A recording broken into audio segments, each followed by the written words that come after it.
Hello guys, welcome to my YouTube channel Mentorgenics. I am back with another lecture about biological molecules. And for those who do not know me, I like to introduce myself. Myself is Sayyid Rahim Zawir, and I am not T for terrorist but B for biologist and biochemist. So today our topic of discussion is about carbohydrates, and it's from FSC part first chapter 2, named biological molecules. So these are very important biological molecules, और उसकी importance अभी हम इस topic के अंदर इस lecture के अंदर डिटेल से स्टडी करेंगे. So what are carbohydrates? Carbohydrates are actually complex substances that on hydrolysis yield polyhydroxyaldehydes और कीटोन सबयूनिट्स. यानी कि ये केमिकल कंपाउंड्स हैं जब इनकी ब्रेक डाउन होती है हाइड्रोलिसिस के through. Now what is hydrolysis? Hydrolysis is a combination of two words. It comes from hydro means water, lysis means breakdown. It means water is broken down in this process into protons and hydroxyl group, and this breakdown will help to break a complex substance into simpler ones. It is opposite of condensation, dehydration, synthesis, another chemical reaction that we will study later. So on hydrolysis, these compounds can either produce polyhydroxyaldehydes or polyhydroxyketones. So these are organic compounds, obviously. Polyhydroxyaldehydes means these are organic compounds. These are molecules that have many hydroxyl group with aldehyde as their functional group. So polyhydroxy means they are containing two or more hydroxyl groups. At least there should be two hydroxyl groups, and either they can be broken down into polyhydroxyketones. Like these are chemical compounds having ketone, a carbonyl group as a functional group, and two or more hydroxyl groups. So this is the definition. You have to memorize this, and you have to write in the paper if question comes about the definition of carbohydrates. So obviously we have read it in the last topic that they are source of energy, that the immediate source of energy. So whenever you feel faint or you are out of energy, you should utilize carbohydrate or glucose. So they are present in every organism. कोई भी ऐसा cell या organism नहीं है जिसमें carbohydrate मौजूद ना हो, क्योंकि इसके बगैर लाइफ नहीं है. और हर ऑर्गेनिज्म में तो मौजूद है. It is even in every part of cell. जैसे आप सेल की मेम्ब्रेन देख लें, उसके अंदर कार्बोहाइड्रेट मौजूद है, और जो उसके सब सेलुलर स्ट्रक्चर्स हैं उनके अंदर कार्बोहाइड्रेट मौजूद है. तो कार्बोहाइड्रेट के बगैर ये चीज़ पॉसिबल नहीं है, लाइफ पॉसिबल नहीं है. Now what is the composition? There are three types of, at least there are three types of atoms. One is carbon, other is hydrogen, and third one is oxygen. And the literal meaning like there लफ्जी मतलब इनका है hydrated carbons. Now what does hydrated carbons mean? It means that if the ratio of hydrogen and oxygen is same as of water in a substance, it would be known as hydrated carbon, because these compounds are having carbon, और इसके अंदर oxygen और hydrogen की जो ratio है वो water जैसी है. अब ये समझ में जा रहा है, समझ तो आ गया, लेकिन ये कैसे, मतलब किसी एग्जांपल से पता चलना चाहिए कि किस तरीके से ये हाइड्रेटेड कार्बन्स कहलाते हैं. अब आप देखें ये मॉलिक्यूलर फार्मूला है ग्लूकोज का, फ्रुक्टोज का भी है, ग्लैक्टोज का भी, लेकिन हम यहाँ बात करते हैं कि ग्लूकोज का मॉलिक्यूलर फार्मूला है. इसमें 6 कार्बन के एटम्स हैं, 12 हाइड्रोजन के एटम्स हैं और 6 ऑक्सीजन के एटम्स हैं. सो अगर हम इसको सिंप्लीफाई कर दें, फिलहाल हम इस कार्बन 6 को भूल जाते हैं. इस ब्रैकेट में हम देखते हैं कि 2 हाइड्रोजन हैं, 1 ऑक्सीजन है, और इसके ब्रैकेट के बाहर 6 कॉमन हमने ले लिया. तो आप देख सकते हैं कि जैसे वाटर में 2 हाइड्रोजन होते हैं, 1 ऑक्सीजन होती है, इसी तरीके से कार्बोहाइड्रेट्स में भी आप देख रहे हैं कि हाइड्रोजन और ऑक्सीजन की रेशियो 2:1 है. सिमिलरली ये द सिंपलेस्ट कार्बोहाइड्रेट है, ये डाईहाइड्रोक्सी एसीटोन भी आप इसको कह सकते हैं, या आप इसको ग्लिसरॉल्डिहाइड कह सकते हैं, क्योंकि दोनों का फॉर्मूला एक जैसा है. तो ये सिंपलेस्ट हैं. जो आपको पता होना चाहिए कि जो सबसे छोटा कार्बोहाइड्रेट है उसमें मिनिमम 3 कार्बन होता है. अब देखिए यहाँ 3 कार्बन हैं, 6 हाइड्रोजन हैं, 3 ऑक्सीजन के एटम हैं. अगेन इसको हम सिंप्लीफाई करें और अगेन हम कार्बन को छोड़ दें और ब्रैकेट में देखें H2, वही रेशो है प्रोटॉन्स और ऑक्सीजन की जो कि वाटर के अंदर होती है, इसलिए इनको हाइड्रेटेड कार्बन्स कहा जाता है. फिर हम आ जाते हैं इसके जनरल फार्मूला पर. अब इसका जनरल फार्मूला है CH H2OY. और इसमें x जो है वो मिनिमम 3 है और मैक्सिमम वो मैनी थाउजेंड्स भी हो सकता है। इस तरह जब y इसके अंदर है तो y जो है वो 3 से स्टार्ट होगा और मैनी थाउजेंड्स तक वो भी जाएगा। अब x और y सेम भी हो सकते हैं, डिफरेंट भी हो सकते हैं। नो सोर्स क्या है कार्बोहाइड्रेट्स का? तो कार्बोहाइड्रेट्स का सोर्स है जी plants synthesise these carbohydrates by a process known as photosynthesis. Photosynthesis में हम देख सकते हैं कि सनलाइट को यूज़ करता है प्लांट, वाटर को यूज़ करता है और ग्लूकोज और ऑक्सीजन को प्रोड्यूस करता है। अब प्लांट ने कार्बोहाइड्रेट तो बना लिया, अब प्लांट के बाकी बायोलॉजिकल मॉलिक्यूल्स कैसे बनेंगे? मैंने तो खैर कभी नहीं देखा कि कोई पौधा जो है वो गोश्त खा रहा हो या वो चिकनाई खा रहा हो या कोलेस्ट्रॉल खा रहा हो। तो प्लांट्स एक्चुअली कार्बोहाइड्रेट्स बनाते हैं और फिर इसमें केमिकल मॉडिफिकेशन करके डिफरेंट कंपाउंड्स जैसे कि लिपिड्स, प्रोटीन्स और विटामिन्स को सिंथेसाइज करते हैं। फिर जनरली इनके एग्जांपल्स क्या है, इनका रोल क्या है? देखें जैसे वुड है, कॉटन है, पेपर है, इसके अंदर जो सेलुलोज है वो कार्बोहाइड्रेट के एग्जांपल है, पॉलीसेकेराइड में आता है। इस तरह सीरियल्स और जो रूट ट्यूबर्स हैं उसके अंदर जो स्टार्चेस होते हैं वो जब सीरियल हम खाते हैं हमें मिठास महसूस होती है तो एक्चुअली स्टार्च की ब्रेकडाउन की वजह से होता है। केन शुगर है, गन्ना आप खाते हैं आपको मीठा महसूस होता है, वो कार्बोहाइड्रेट्स की वजह से। मिल्क शुगर है, मिल्क यूज़ करते हैं, मिल्क प्रोडक्ट्स को यूज़ करते हैं तो वो मिठास फील होती है, वो कार्बोहाइड्रेट्स की वजह से। सो कार्बोहाइड्रेट्स के नेचर में स्ट्रक्चरल रोल भी है, फंक्शनल रोल भी है। अब इससे क्या मुराद है? स्ट्रक्चरल रोल की मैं एग्जांपल आपको देता हूँ, जैसे सेलुलोज है, cellulose makes up the cell wall of plant algae. Similarly chitin makes the cell wall of fungi. तो ये स्ट्रक्चरल रोल्स हैं। Functional roles they are source of energy, जैसे ग्लूकोज हैं सोर्स ऑफ एनर्जी। सो ये conjugated molecule बनाने में help करते हैं। What are conjugated molecules? Molecules that are formed by combination of molecules that belong to two different categories. These are conjugated molecules. So conjugated molecules में carbohydrates combine करते हैं lipids के साथ, बन जाता है glycolipids. Similarly carbohydrates combine करते हैं proteins के साथ, बन जाता है glycoproteins. अब ये दोनों conjugated molecules क्या help करते हैं? हमारी book में mention है कि they perform three different roles, three general roles. One is they help in the formation of extracellular matrix. Like cell के बाहर एक मटेरियल होता है, सेल के बाहर एक्स्ट्रा चीज़ें होती हैं जो कि सेल को सपोर्ट करने के लिए कुछ मटेरियल होता है, इसको बोलते हैं एक्स्ट्रा सेलुलर मैट्रिक्स। तो एनिमल सेल में एक्स्ट्रा सेलुलर मैट्रिक्स को ये बनाता है। इसी तरीके से बैक्टीरिया की सेल वॉल बनाने में भी इसका रोल है। इसी तरीके से जो बायोलॉजिकल मेम्ब्रेन्स हैं जैसे सेल मेम्ब्रेन है या डिफरेंट ऑर्गेनेलिस की मेम्ब्रेन है, उनको भी बनाने में इसका रोल है, तो इनके बगैर ये मेम्ब्रेन्स नहीं बन सकती। तो ये तो था introduction. Now we come to the classification. There are 3 main classes of carbohydrates. One is monosaccharide, other is oligosaccharide, third one is polysaccharide.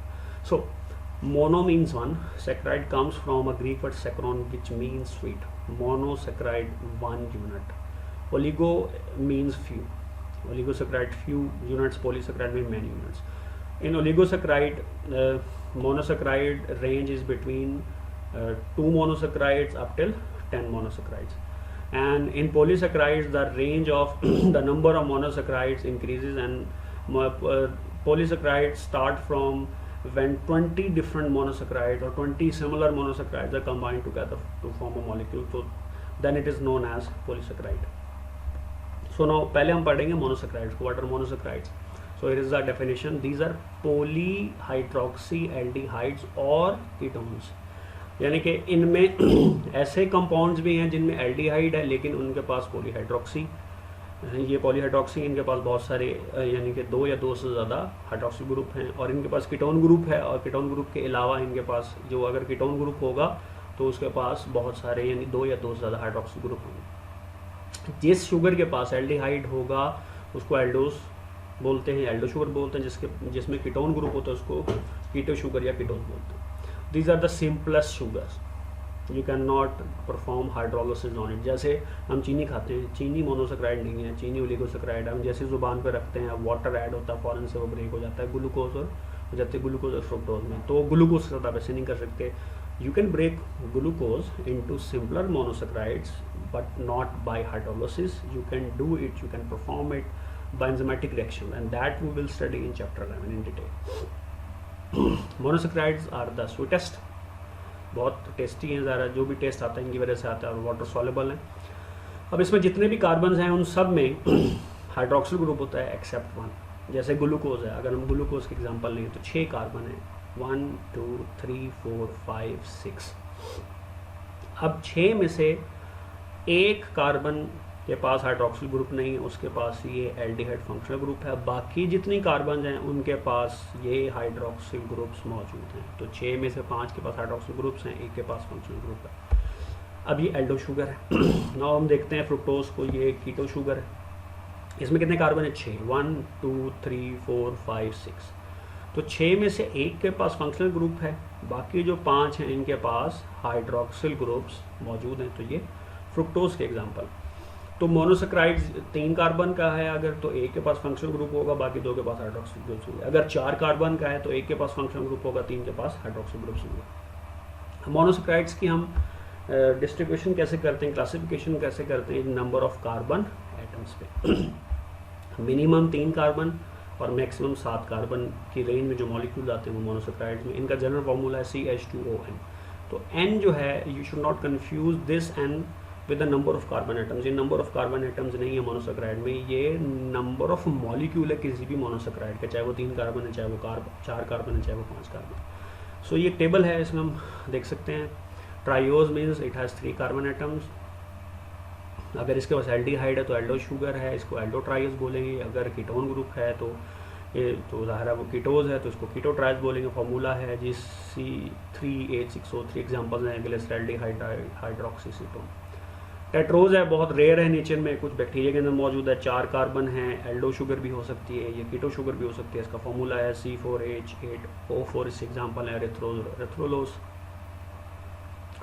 Pentose है, 5 कार्बन होते हैं। एल्डो शुगर है तो एल्डो पेंटोज, कीटो शुगर है तो कीटो pentose. Formula C5H10O5। Example है ribose, राइबोलोज, deoxy ribose. Hexose है जी, 6 carbon atoms. Aldo sugar भी हो सकती है, ये कीटो शुगर भी हो सकती है। इसका फार्मूला है C6H12O6। एग्जाम्पल्स में ग्लूकोज, फ्रुक्टोज, ग्लैक्टोज, ये सारे आपस में आइसोमर्स। अब जो पेंटोज और हेक्सोजेज हैं ये बड़े कॉमन है नेचर में। हेप्टोजेज ये भी बड़े रेयर है नेचर में, 7 एटम्स होते हैं कार्बन के। एल्डो शुगर होगी तो एल्डो हेप्टोज, कीटो शुगर होगी तो कीटो हेप्टोज। फार्मूला है C7H14O7। और हेप्टोलोज इसकी एग्जांपल है, लिखी इसलिए नहीं है क्योंकि ज़रा बुक के अंदर नहीं लिखी तो इसलिए मेंशन नहीं की। सो नाउ एक कॉमन क्वेश्चन होता है बच्चों के, सर इस जो लीनियर स्ट्रक्चर अभी हमने पढ़े पीछे, इसको ड्रॉ कैसे करें? तो उसके सिंपल सा एक तरीकाकार है। देखिए, राइट कार्बन वर्टिकली, और यानी कि 1 2 3 4 5 6, जैसे अभी हमने पिछले स्लाइड में डायग्राम के अंदर देखा है, इस तरह से उसको ड्रॉ करें। अब वो डिपेंड करता है कि कौन सा मोनोसेक्राइड है। फ़र्ज़ करते हैं जी वो ग्लूकोज है, तो ज़ाहिर उसमें 6 कार्बन है और ग्लूकोज एक एल्डो शुगर है।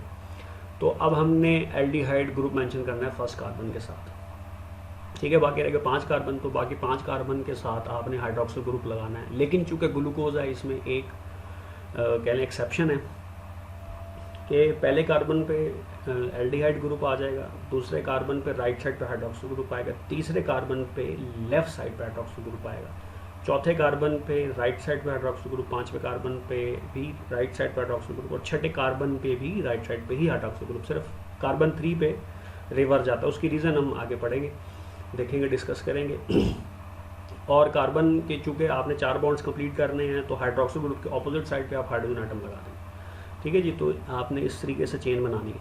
तो अब इसमें एक रूल है कि एल्डिहाइड ग्रुप जो है वो एंड ऑफ चेन पे आता है, या फर्स्ट में आएगा या लास्ट में आएगा, जबकि कीटोन ग्रुप जो है वो चेन के इन बिटवीन आएगा। तो इन रूल्स को यूज़ करें और आप कोशिश करें कि राइबोज, फ्रुक्टोज और ग्लैक्टोज के लीनियर स्ट्रक्चर को ड्रॉ करें। अब जो ज़्यादातर मोनोसेक्राइड्स हैं जब वो सोल्यूशन में जाते हैं तो वो रिंग फॉर्म में चले जाते हैं। ये लीनियर स्ट्रक्चर आप देख लें, जैसे ये डाइहाइड्रोक्सीटोन का, ये कीटोज है, ये ग्लिसरॉल्डिहाइड का, ये एल्डोज है। इसमें between the chain ketone group आ रहा है, इसमें स्टार्ट के अंदर एल्डिहाइड ग्रुप आ रहा है। इसी तरह आप ये देखिए डी ग्लूकोज में पहले कार्बन के साथ एल्डिहाइड ग्रुप है, राइबोज में पहले कार्बन के साथ, क्योंकि एल्डोज शुगर है। फ्रुक्टोज, ये कीटोज शुगर है, इसमें पहले के साथ नहीं है, ये बिटवीन द चेन इसके अंदर आ जाता है। ये लीनियर स्ट्रक्चर है। लेकिन जब ये सोल्यूशन में जाते हैं तो ये रिंग स्ट्रक्चर बना लेंगे। जैसे कि ग्लूकोज है, जब ये सोल्यूशन में जाएगा तो ये रिंग स्ट्रक्चर बनाएगा और इसके स्ट्रक्चर को बोलते हैं glucopyranose.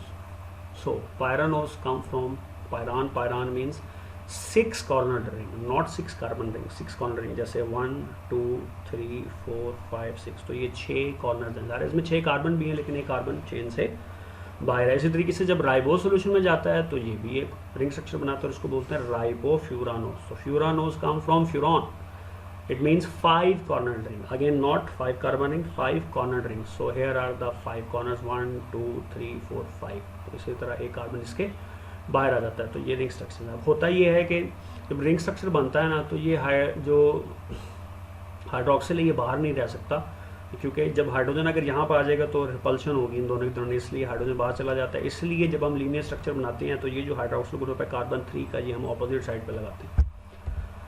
So glucose free state में सारे फ्रूट्स के अंदर मौजूद है, लेकिन ज़्यादातर ग्रेप्स के अंदर है, अंगूरों में, फिग्स में जिसे अंजीर बोलते हैं, डेट्स, खजूरों के अंदर। और ब्लड में ग्लूकोज की जो कॉन्सेंट्रेशन है वो है 0.08%। और ये कंबाइंड फॉर्म में भी मौजूद है नेचर में, in the form of disaccharides and polysaccharides, जिसमें स्टार्च है, ग्लाइकोजन है, सेलुलोज इन सब के अंदर। ये बनता कैसे है, जैसे हमने पीछे पढ़ा फोटोसिंथेसिस से। अब आप देख सकते हैं कि ये इक्वेशन है, carbon dioxide plus water combines in the presence of light and chlorophyll, and glucose and oxygen is formed. So in this process, the whole process, 6 carbon dioxide molecules are combined with 6 water molecules in the presence of light and chlorophyll and forms 1 molecule of glucose and release 6 molecules of oxygen। लेकिन ये इतनी simplified नहीं equation नहीं है, ये इतनी simplified equation नहीं है। इसके हम डिटेल पढ़ेंगे चैप्टर 11 में। लंबा प्रोसेस है, लेकिन सिर्फ समराइज करने के लिए इसको ऐसे लिखा हुआ है। सो तो 10 ग्राम ऑफ ग्लूकोज बनाने के लिए 717.6 kilo calorie of solar energy is required. और ये जो सोलर एनर्जी है ये ग्लूकोज के मॉलिक्यूल में स्टोर हो जाती है in the form of chemical energy, carbon hydrogen bonds की फॉर्म में, जैसे हमने पहले पढ़ा हुआ है पिछले लेक्चर में कि कार्बन हाइड्रोजन बॉन्ड जो है वो सोर्स ऑफ पोटेंशियल एनर्जी है। और जब ग्लूकोज कोई भी लिविंग ऑर्गेनिज्म खाता है तो उसकी बॉडी में सेलुलर रेस्पिरेशन होती है और उसकी ऑक्सीडेशन से वो कार्बन हाइड्रोजन बॉन्ड्स ब्रेक होते हैं और वो एनर्जी अवेलेबल हो जाती है in the form of ATP. कुछ 1-2 इंटरेस्टिंग फैक्ट्स हैं कि डेली आपको कितनी कार्बोहाइड्रेट्स चाहिए, कितनी शुगर चाहिए। इट जी रेंजेस बिटवीन 225 to 325 ग्राम। इससे कम भी ना लें, इससे ज़्यादा भी ना लें। और बहुत ज़्यादा ग्लूकोज मत खाएं, चीनी से परहेज़ करें, कोशिश करें, क्योंकि वायरसेस फीड ऑन ग्लूकोज। आपको तो लगता है कि हम बहुत कैंडीज़ खा रहे हैं, बहुत मज़ा आ रहा है, टेस्ट बड्स हमारे बहुत खुश हो रहे हैं, जश्न मना रहे हैं, पीने पा रहे हैं, लेकिन एक्चुअली वायरसेस आपकी बॉडी में इस पर खुश हो रहे होते हैं, आपको बेवकूफ़ी पे हंस रहे होते हैं कि ये बंदा हमारा पेट भर रहा है। तो इसलिए ज़्यादा ग्लूकोज से परहेज़ करें। ज़रूर खाएं कार्बोहाइड्रेट्स, लेकिन इसकी रेंज 325 ग्राम से ज़्यादा नहीं होनी चाहिए। अब इन टॉपिक से रिलेटेड क्वेश्चन जो कि पास पेपर्स में आ चुके हैं, मसलन in free state glucose is present in Rawalpindi में आया था।